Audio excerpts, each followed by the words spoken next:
13. Romans chapter 13. We started this last week, or the week before, on the Christian's relationship to the government, which includes the police, or as they used to say in the inner city, the popos. I don't know if that's the terminology around here or not. In the inner city, they used to say the popos. But we do have a definite relationship with them. Romans chapter 13. We're all there? Did you all get your notes? The notes were on the table over there. And I put them there myself with hands that I washed at least a week ago. Father, we thank you for your goodness, and we thank you for your grace. Lord, we thank you for your mercy. Lord, we do thank you that you seem to have protected our people from the sickness that's going around. Lord, there are other problems that folks are having, but Lord, thankfully it's not COVID-19. Lord, I pray that you would keep your hand upon our nation.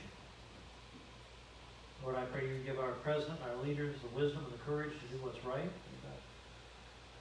Lord, we're studying about government. We're studying about the fact that these are ordained of you. You have ordained government. You have set up the higher powers. And yet, Lord, sometimes these higher powers turn their back on you and become traitors. So, Lord, I pray that for our country that you would intervene, intercede everywhere. Pray again, Lord, that any enemy of our nation you would destroy, whether it be a virus or whether it be an Antifa member or whether it be whoever it may be. Father, I pray tonight that you would give us wisdom in thy word. I pray you take this piece of dirt standing behind this pulpit, a clay vessel. That's all it is dust, dirt, ash. And Lord, I pray you'd fill this clay vessel with your spirit, your power, your words, your wisdom, your passion. And through this clay vessel, Father, I pray you'd minister to us tonight, from the pulpit to the pew, Spirit of God. Please minister to us tonight. And show us some things from thy word. Help us. Give us what we need to get through this mess down here. We're still waiting for the trumpet to blow. If it blows tonight, that would be such a wonderful thing. But if not, Father, give us what we need to get through this mess down here. Thank you for it in Christ's name. Amen. Last week we talked about really what our attitude should be toward law enforcement, toward the government. We looked at I think it was Romans chapter 13 and verse 2 that says, "Therefore, whosoever therefore resisteth the power resisteth the ordinance of God." And so we talked about our responsibility on a level we all understand, on a level with dealing with a police officer or a county sheriff or somebody like that. And talked about the fact that, if they tell you to do something, that's what you have to do. Yeah. And it's not an open debate. It's if they tell you what to do, that's what you need to do. And you respect them, you honor them. If they want to see an ID, show them your ID. Whatever they ask you to do. If they ask you to get out of the car, get out of the car.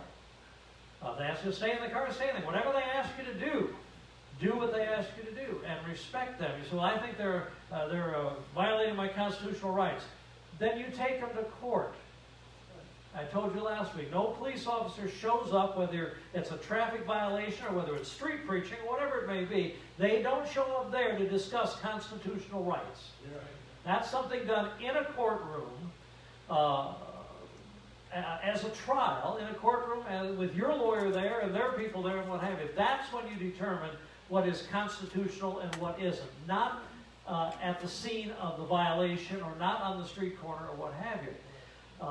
We talked about some of the stuff going on in our country, and I've seen, the videos of these people being arrested or being approached by the police officers and the response that they've had to the police officer. And I'm asking myself this question: why are not these young people being taught to respect the police officer? Right. And the reason they're not, I'll answer my own question, the reason why they're not being taught to respect the police officer is because the parents don't. Right. Amen. And the parents don't, most likely because their parents won't. Right. And somewhere along the line, somebody's got to sit down and say, hey, We need to change the way we're acting here. We need to teach our children something different, because at this rate, all they're doing is getting themselves in more trouble. Yeah. I gave you a quote last week from a lady that said this, quote, "A child's attitude toward police begins with a parent's attitude toward police." The children hear irritation in your voice about the police? How about the school traffic cop? Security at the airport? A guard posted at a public place? A parent's sarcasm or disregard toward law enforcement produces a child's disrespect toward law enforcement. Our children will not respect those in authority over them if we don't. Do I need to read that again? So we got to be really careful as parents and grandparents or influential people in the lives of other people. We got to be very careful on our attitude toward the police department. I know this, and in every one of us, because we have the stinking flesh inside of us, there is that aspect of rebellion. And the police or the sheriff or whoever it may be, state highway patrol, whoever it is, represent authority. And when rebellion sees authority, we all know that feeling. Yep. When that rebellious part in us sees authority, there's something in us that says, Right. that's your flesh. That's your flesh. Got to hear a little bit of most of President Trump's speech to the students at, what was it, the Dream City Church? Dream City Church, that's their name. And he spoke to many of the ASU students. And they had a young lady there they had two kids from North Carolina that were accosted on campus for being conservative, and then there was a young lady that was there, and I forget where she was from. But she did make this statement, implying that the problem with our actions and reactions and what have you has to do with the heart. And I thought that's an interesting point, because that is the problem. Yeah. Jesus listed 13 evils found in the heart of man. Yeah.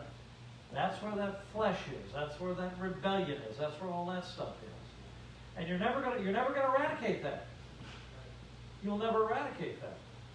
Until the rapture takes place and we get rid of our flesh, it's never going to be eradicated. That's right. So these people run around and say, well, we're going to eliminate hate. Good luck with that. Good luck with that. And I said last week that the real problem with the liberal and the real problem with the social people, the woke people, the real problem with that crowd is they do not understand human nature. Now, I know somebody rose from the dead that described human nature as being evil. He listed 13 evils found in the heart of man. He talked about, the evil within us. He rose from the dead. I think he knows what he's talking about. And yet you've got these college professors all over the country that have no understanding of human nature. You have people that have gone through years and years and years and years of psychological training who have no concept of human nature, don't understand what it's all about, don't understand where evil comes from, That's right. and don't understand the fix. Amen. And the fix is a new birth. Yeah. And the new birth fixes it because it allows you to walk in the Spirit and not in the flesh. That's right, Richard. Anyway, she listed some things here, good ideas to teach our children. Say hello to police officers when you pass by. Talk to the ones you know. Be respectful when you encounter them. Try to explain to your children or grandchildren what the Bible says about God appointing people in authority. Look for opportunities to serve those in law enforcement or rescue or emergency situations, and different things like that. Pray for your police officers, sheriff, which we haven't added to our prayer list. Maybe we need to add those to our prayer list. We're not praying for Maricopa County. We're not praying for Mason Police Department, Apache Junction Police Department. Maybe we ought to add that. Talk about laws respectfully, etc. So, we've been talking about the police. Pastor Noel over at Maranatha Baptist Church sent out either posted this or sent it out or what have you, and I got it. And he wrote a very interesting article. And it was titled Defunding Police. I agree. He said this, and this article says this: let's get police back to just policing. Imagine the money we will save when we don't have to go to every single call. Patient at the doctor's office becoming violent, let the nurse or office staff handle it.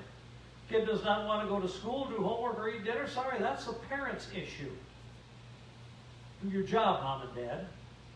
Student threatening others at school, call the principal, refer to social worker. Homeless found camping under a bridge and needs help, refer to social services. Oh wait, they only work 9 to 5? See if they have a mobile response team. Yeah. Good luck with that.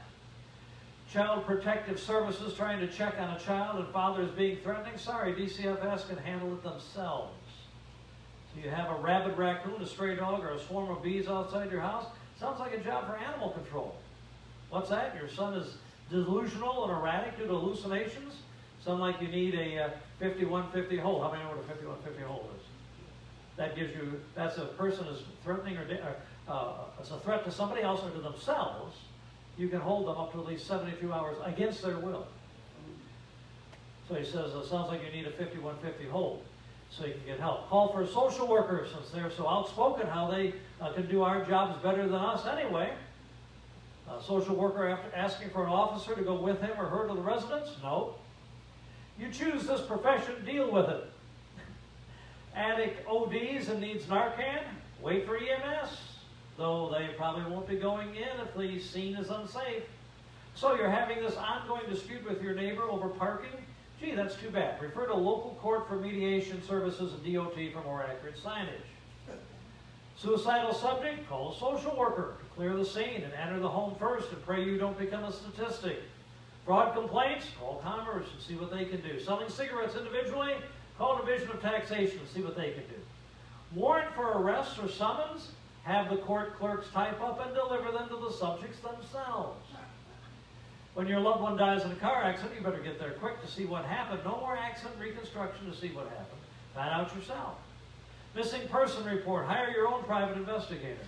Politicians who have their own assigned duty officer or driver. Get your own private security on your dime or go without. Yeah. Unfortunately, though, every city bureaucrat and all the other mucky mucks who default response to people seeking their help is call 911. Will now have to come up with a creative and innovative new way to blow them off. They might actually have to help people themselves. These are just a few examples. Feel free to add your own. I've seen a lot of nurses, doctors, social workers, teachers calling cops murderers lately. If that's the case, then stop calling them and handle things yourself. There you go. Hey, yeah. Very good article. So let's recap the Christian's position as far as government is concerned. So there are three aspects. Number one, do what the government tells you to do. Do what they tell you to do. Number two, in questionable areas, go along with the government as far as you can without compromising. I put in Luke chapter 20 in there. Luke chapter 20 starting in verse 22. And this one, when Jesus was questioned by some of the religious leaders, they said, is it lawful for us to give tribute unto Caesar or no? They thought they had him on that one. Then he perceived their craftiness and said unto them, why tempt ye me? Show me a penny. Whose image and superscription hath it? They answered and said, Caesar's. And he said unto them, one of the greatest statements in the New Testament, render therefore unto Caesar the things which be Caesar's, and unto God the things which be God's. So there are some things may be questionable, but if it's not wrong, you go along with them as far as you can without compromising. And by the way, if you continue reading that chapter, Jesus paid taxes. Yeah. However, thirdly, if the government asks you to do something contrary to the expressed will of God, we must obey God. And we looked at the Acts 5:29 last week, and Peter and the other apostles answered and said we ought to obey God rather than men. So do what the government tells you to do. If it's questionable, go as far as you can go without compromise. And if it's definitely something that God says you can't do, then you're going to have to stand with God and go against the government. That's good. You say, well, we have our constitutional rights. We are a constitutional society. We are a country of laws and so on and so forth. Here's the problem with the Constitution. And I'll quote John Adams, who knew a little bit about the Constitution. He said this, because we have no government armed with power capable of contending with human passions. What's he talking about? Well, the flesh. He said, we don't have any government that can handle the flesh. He said, unbridled by morality and religion. He said, if you have morality, you have religion, at least you've got something there that is trying to bridle human passion. He says, avarice, ambition, revenge, and licentiousness would break the strongest cords of our Constitution as a whale goes through a net. And then he says this, our Constitution was made only for a moral and religious people. It is wholly inadequate to the government of any other. What did he say? He said if you've got people that are religious, I don't like that term, but I'll use it. If you've got people that understand morality, the Constitution's great. But if you have people that have turned their back on the God of the Bible and have lowered their standards of morality, the Constitution is going to be a problem. Yep. So, you know, it's good that we have a Constitution, but the society in which we live is immoral. If you've noticed, I don't know if you've noticed that or not. Their standards, they have standards, but they're not close to what the biblical standards are. Everybody's got standards. I remember when I filled in at the Rescue Mission in Toledo years ago. I would bring the guys in, they'd get there early, I'd bring them in the office, I'd witness them, we'd talk. And every one of them thought they were good enough to get to heaven. Every one of them. These are winos. Not, at that time it wasn't cocaine or hair, it was wine. There's winos, you know. And they all were, and here's one guy's argument. I'm a good guy. If I have a bottle of wine, I share it. But you know so-and-so? He never shares it at all. So he had morality. I mean, it was down here. But the Constitution is high moral thing. And at the time, that's the way people lived. You know, at the time of the writing of the Constitution, the idea of a woman committing adultery or a man committing adultery was really rare. Children born out of wedlock, that was an odd thing. In fact, when I went to school, you know, I had to dodge the dinosaurs as I walked to school. I understand that, but I think that when I went to school, I only knew of 2 families that ended up divorced. Now, I'm living in a lower middle class neighborhood, but I know 2 families that have been divorced.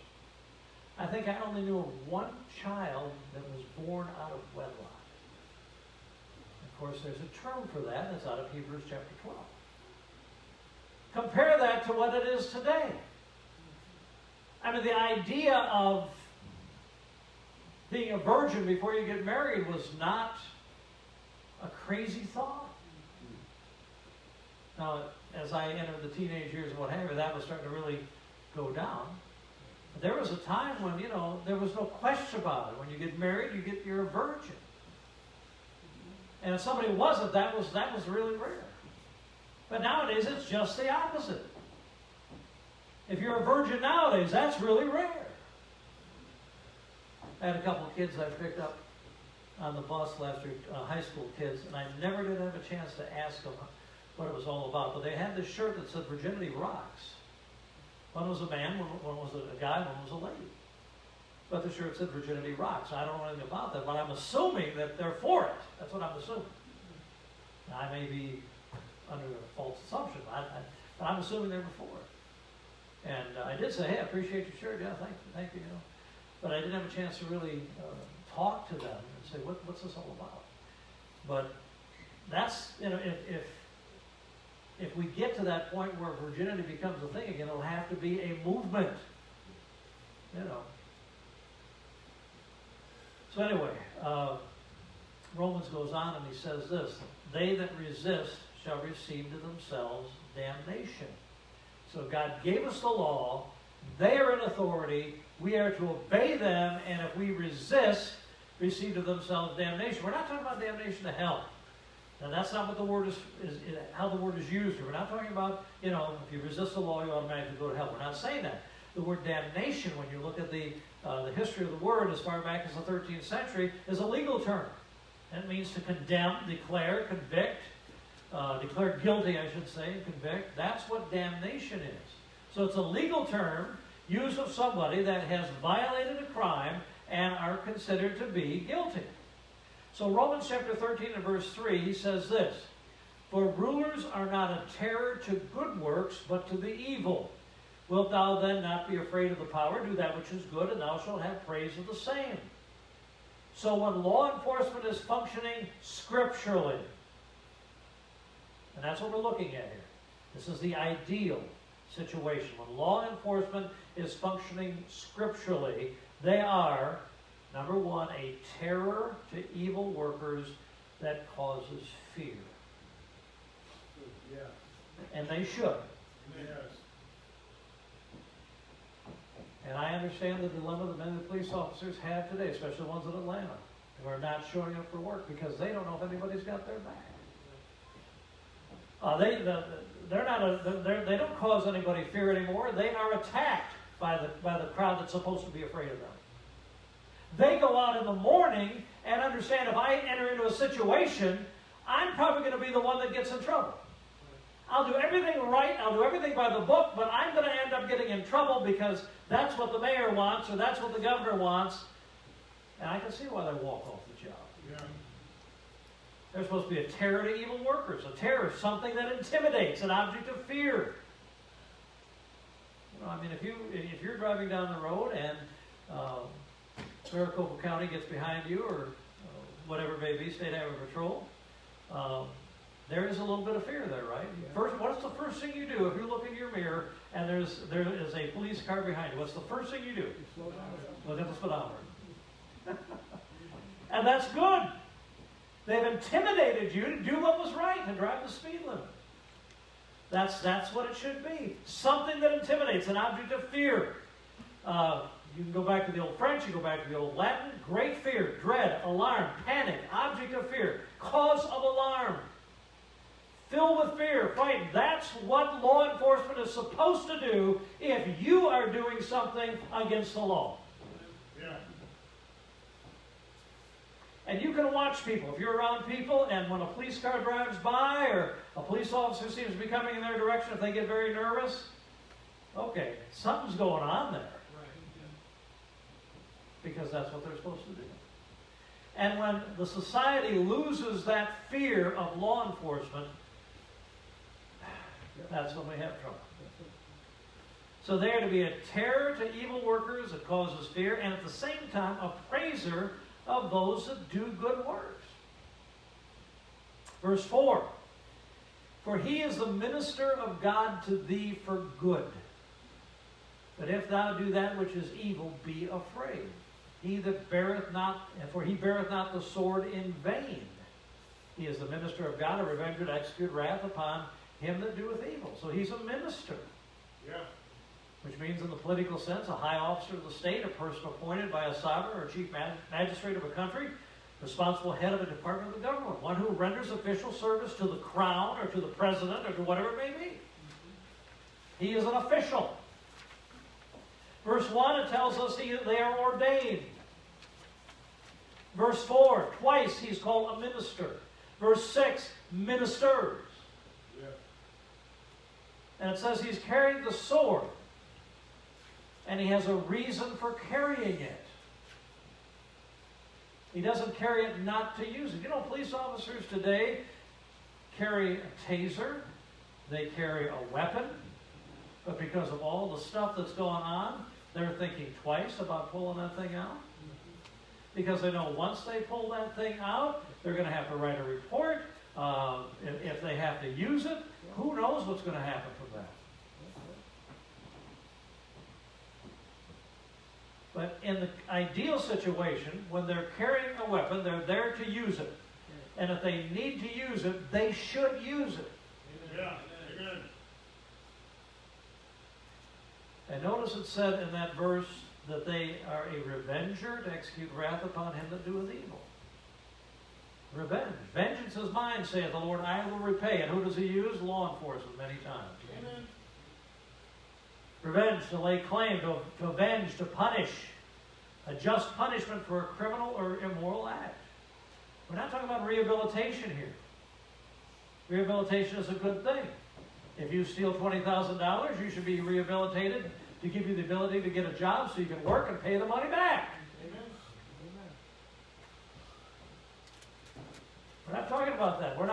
about someone paying their debt to society. We're talking about punishment. This flat-out punishment. Yeah. You know, Maricopa County was famous for years when Sheriff Joe Arpaio was the sheriff. And, he was criticized. But how many times was he, how many terms? 5 terms he was a sheriff of Maricopa County? And he left, he built Tent City. That was the prison. And he made the men wear pink underwear and black and white striped suits, and they stayed outside. And he was criticized for that. And they didn't let these guys live like they were privileged people. He said they had to live outside in tents in that heat. Yeah. Which a lot of the prisoners said, we didn't mind that. It was fresh air.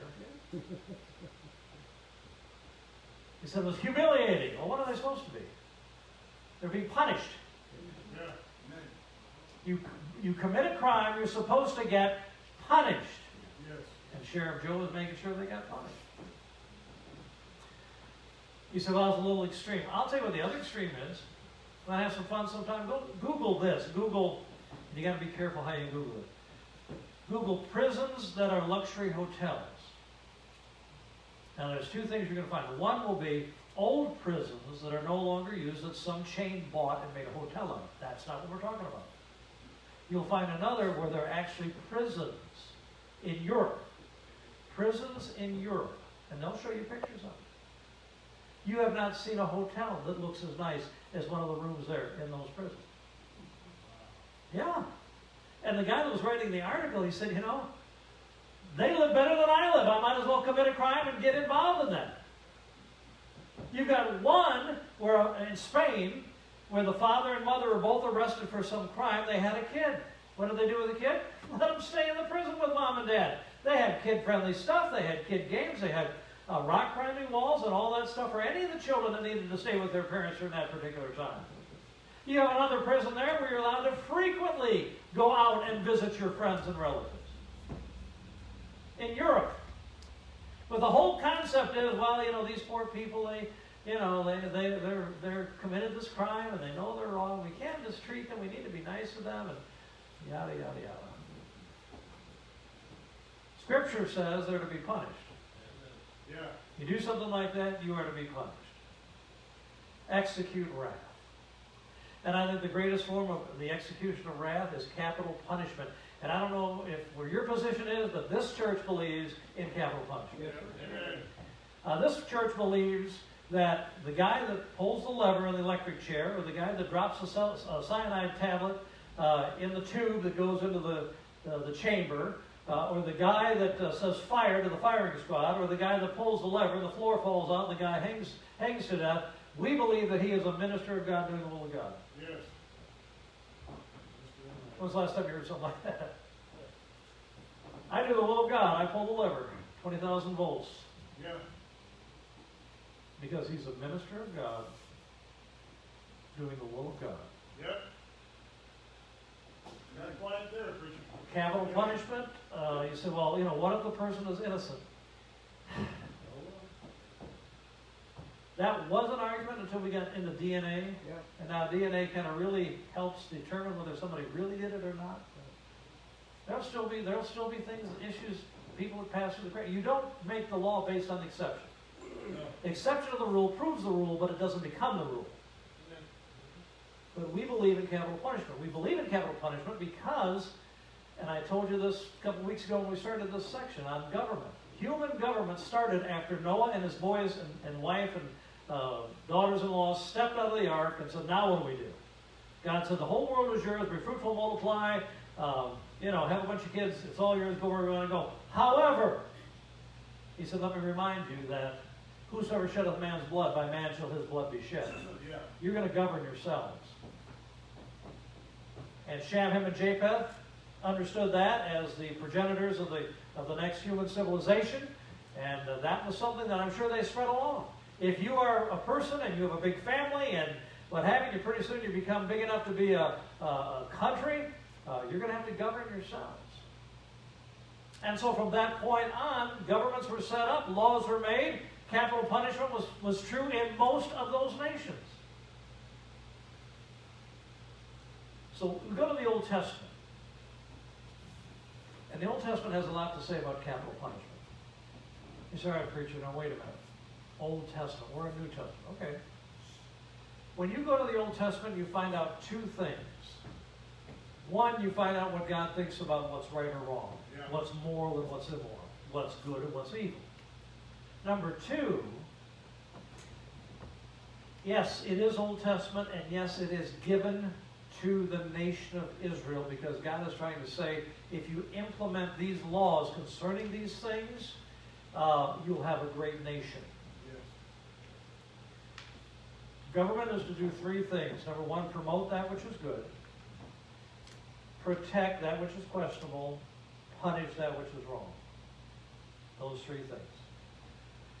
And if a nation implements the same laws as God said the Jews were to implement in their national existence, that would help them as a nation. Here's some of them. Murder. Exodus 21:12. He that smiteth a man so that he dies shall be surely put to death. Yeah. You kill somebody, that person should be put to death. Yeah. And we'll talk more about that in a little bit. But kidnapping. Exodus 21, verse 16. He that stealeth a man and selleth him, or if he be found in his hand, he shall surely be put to death.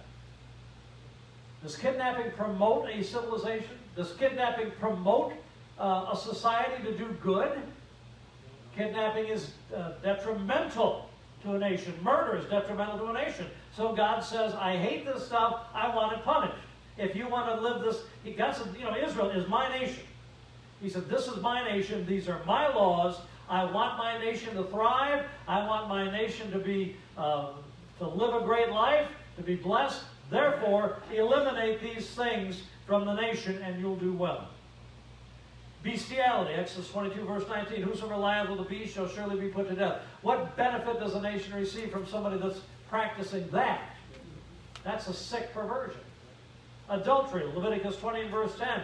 And the man that committeth adultery with another man's wife, even he that committeth adultery with his neighbor's wife, the adulterer and the adulteress shall surely be put to death. Yes. Why? Because the fundamental structure of any nation is the family, and adultery destroys the family. A nation that has strong families will be a strong nation. An adultery steps in there and breaks the families up, and then you have the mess. Homosexuality, Leviticus 20, verse 13. If a man also lie with mankind, as he lieth with a woman, both of them have committed an abomination, they shall surely be put to death, their blood shall be upon them. What benefit does homosexuality have to do for a nation? What good did the LGBTQ crowd do for America? Tell me what good they did. They can't have children, so it's a one-generational thing. Where do they promote anything in society? Strong families have children and raise their children so their children will have strong families, so their children will be good citizens, so their children will be productive, entrepreneurial, whatever you want to call it, so they can have children and continue the promotion of the nation. What does a homosexual do? Well, they can adopt kids. Yeah, some can. Tell me how that's going to work out. I went through some things on Sunday morning about the necessity of a father in a home and what happens when a father is not there. I'm talking about a real father. When a father's not there. And we saw the statistics of what happens to young people when a father's not there. What do you think is going to happen in a homosexual relationship when there may not either be a father or there may be the confusion of having two fathers? What do you think that's going to do? It's detrimental to society. That's why the Lord said, if that stuff shows up, get rid of it right away. How about false prophecy? You say, preacher, what's the big deal? Some guy predicts something that doesn't happen. That's not what we're talking about. Look at Deuteronomy 13, starting at verse 5. And that prophet or that dreamer of dreams shall be put to death, because he has spoken to turn you away from the Lord your God. There's the problem. Yeah. False prophet was not just somebody that made false predictions. Right. A false prophet could make predictions and even have those predictions come to pass, but as a result, if it led them away from God, they were considered a false prophet. Because he has spoken to turn you away from the Lord your God, which brought you out of the land of Egypt, redeemed you out of the house of bondage, to thrust thee out of the way which the Lord thy God commanded thee to walk in. What did he just say? He said, God told you to walk here, and this guy's trying to get you to go in the deviation. To thrust thee out of the way which the Lord thy God commanded thee to walk in. So thou shalt put evil away from the midst of thee. Put him to death. Amen. How about prostitution and rape? Deuteronomy 22, verse 23. If a damsel that is a virgin be betrothed unto a husband, and a man find her in the city, and lie with her, then you shall bring them both out unto the gate of that city, and you shall stone them with stones that they die. Yeah. So that's not very fair. Look at the reasoning. The damsel, because she cried not, being in the city. So if she's being raped and really didn't want to be part of that, she would have screamed her head off until somebody in the city heard her. Yeah. And the man, because he's humbled his neighbor's wife, so thou shalt put away evil from among you. But if a man find a betrothed damsel in the field, and the man force her and lie with her, then the man only that lay with her shall die, because she could have been screaming her head off, and nobody was around to hear it. How about this one? Parental disrespect. I'm going to read this to you, and I want you to keep this in mind. I want you to keep time out in mind. Okay? Keep time out in mind as we read this. Deuteronomy 21, starting in verse 18. If a man have a stubborn and rebellious son, which will not obey the voice of their father, or the voice of his mother, and that when they have chastened him, he will not hearken unto them. So it's not a one and done kind of thing. It's become a pattern. Then shall his father and his mother lay hold on him, and bring him out unto the elders of his city, and unto the gate of his place, and they shall say unto the elders of his city, This our son is stubborn and rebellious. He will not obey our voice. He is a glutton and a drunkard. And all the men of his city shall stone him with stones, that he die. So shalt thou put evil away from among you, and all Israel shall hear and fear. A little different than time out, isn't it? So here you have a kid that is stubborn and rebellious.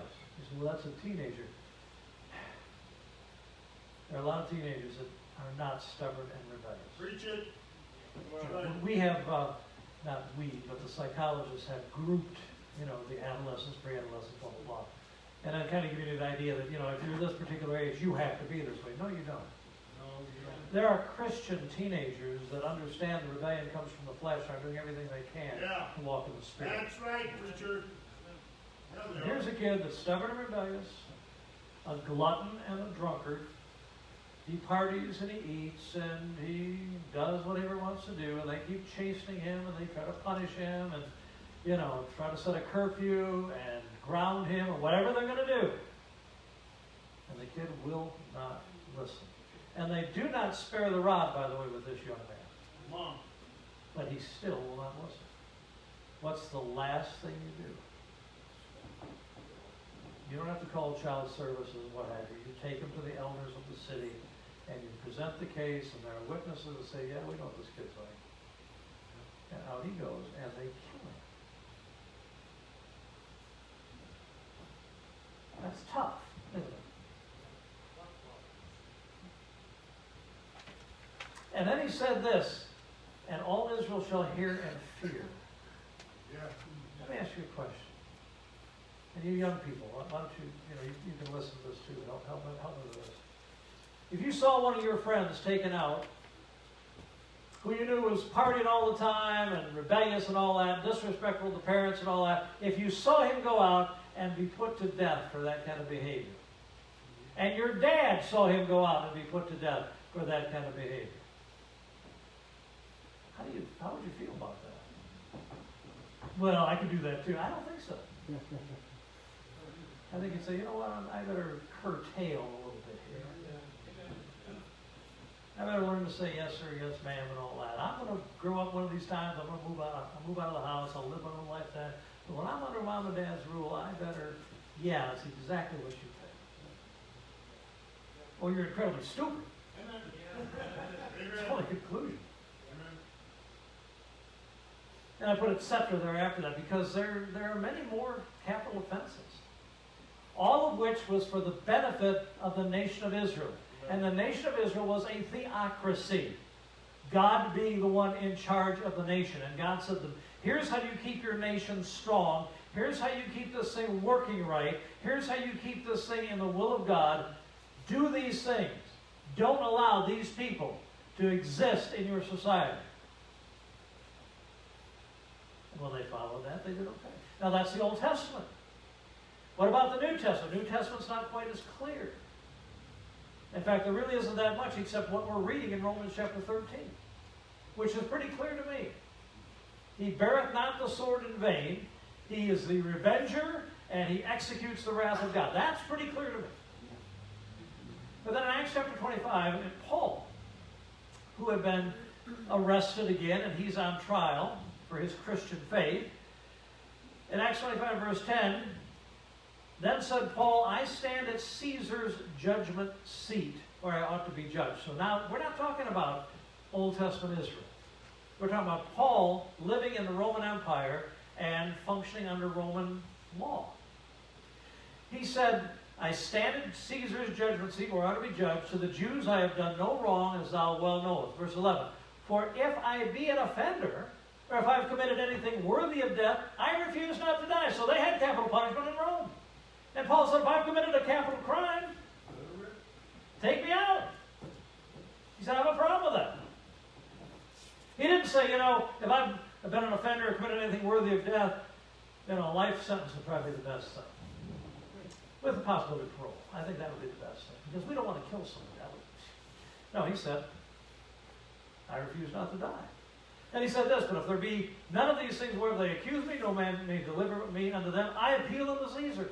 So two things here. Rome had capital crimes and capital punishments, but they also allowed the right to appeal. Robert Jameson said the right of appeal to the supreme power in the case life and death was secured by an ancient law that every Roman citizen continued under the empire. That's where we get the idea of being able to appeal to the Supreme Court. If you have a legitimate case. But here's the thing. In the New Testament, it seems clear that the New Testament does not denounce the idea of capital punishment, but instead assumes the right of the state to use it. Yeah. Now, just some simple thoughts. Should capital punishment be used in the United States?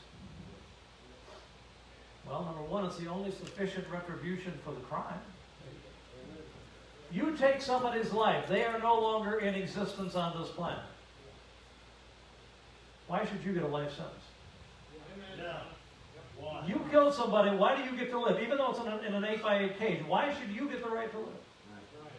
With the possibility, maybe not parole, but with the possibility of escape, why should you get the right to live?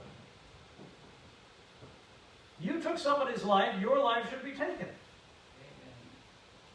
Secondly, the death penalty is still a huge deterrent to prevent others from committing heinous crimes.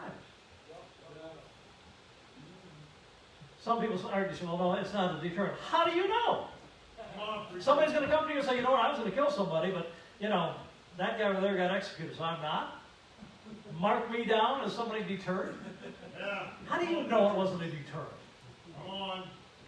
And I know this, any convict that's put to death has been deterred from doing it again. Yeah. Never again. I remember Willie Horse, 1986. Come on, preacher.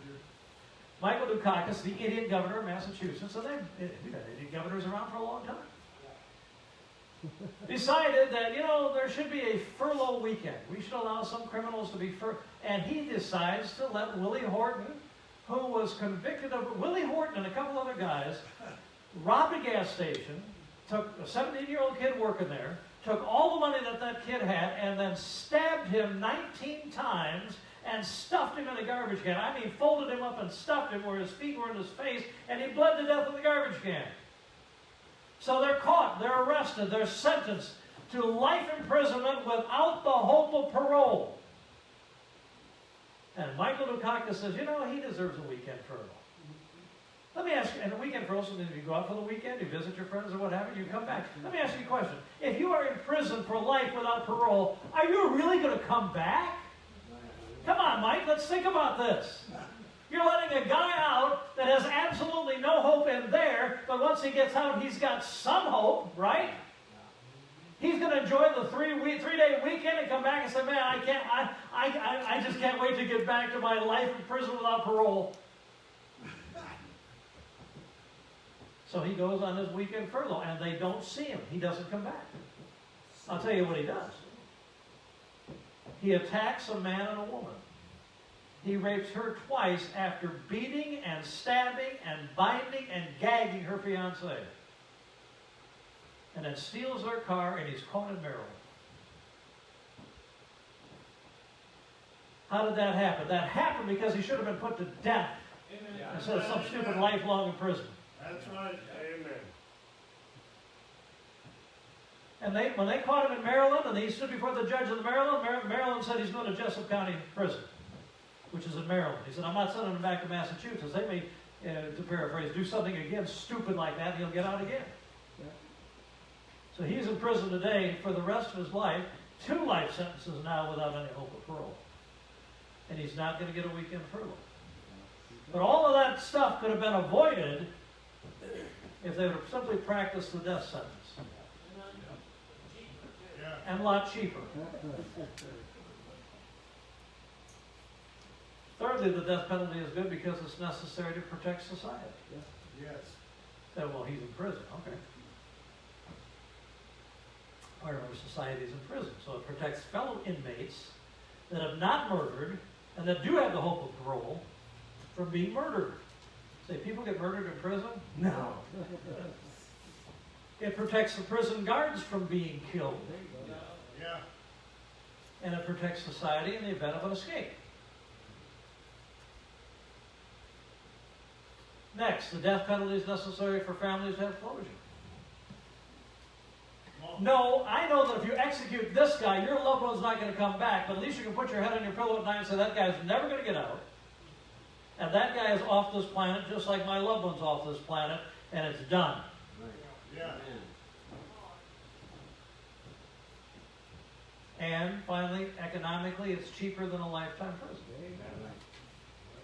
How many thousands and thousands of dollars are being spent so some guy can live in a 8x8 cage with his boombox and with his computer, and he's got a weightlifting room, and they've got an athletic field, and doesn't pay for nothing, and for some of them it's a better life than what they came out of. Yeah. So anyway, just some thoughts on capital punishment. We'll stop there for tonight. Are there any questions on anything? Yes, sir. So when you're on that, the average inmate, Uh-huh. 120,000 a year. 120,000 a year. We pay to have them 120,000 a year. more than I do. Yeah, I was going to say, I can do quite well on 120,000 a year. Any other comments?